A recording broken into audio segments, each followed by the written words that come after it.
5টা ইউনিয়নের লোক ওই পাশে আরও আছে। হ্যাঁ, প্রায় 2 লক্ষ মানুষ মতো বন্ধ হয়ে আছে, ওই পাশে বৃষ্টিও ভেঙে আছে অনেকদিন থেকে। আর আমরা তো অনেকদিন ধরে বলছি যে ব্রিজের কাজ তো প্রায় শুরু হয়েছে, প্রায় মানে 4-5 বছর হয়ে গেছে, এখনও চলতেছে, মানে কোনো শেষ হওয়ার মানে শেষ যা হবে সেমন কোনো এই নেই। তো এই ভোগান্তি থেকে আমরা চাই যেন দ্রুত একটা সরকার ভালো ব্যবস্থা নেক, এখানকার ইউনিয়ন প্রশাসন আছে, আমাদের উপজেলা প্রশাসন আছে, সবাই যেন একটা দ্রুত ভালো ব্যবস্থা নেক, সেটাই আমাদের কাম্য। সকাল 11টার দিকে আপনার এই ব্রিজটা ভেঙে গেছে, বললেন ভেঙে যে আপনি দেখছেন তো আপনার লোক নাকি ঝুঁকি নিয়ে চলাচল করছে আপনার। এখন প্রশাসনের থেকে এখনও কোনো পদক্ষেপ পাইনি এখানে যে সংশোধন করবে কিনা।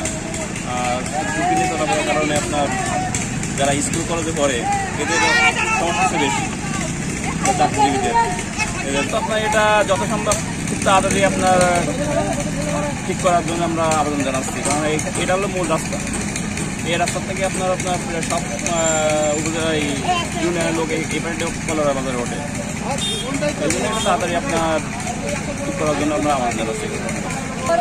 করে এই রাস্তাটা যদি মেরামত না হয় তাহলে এই রাস্তায় অতি শিগগিরই মানে ব্যবসা বাণিজ্য অনেক সময় সব বন্ধ হয়ে যাবে।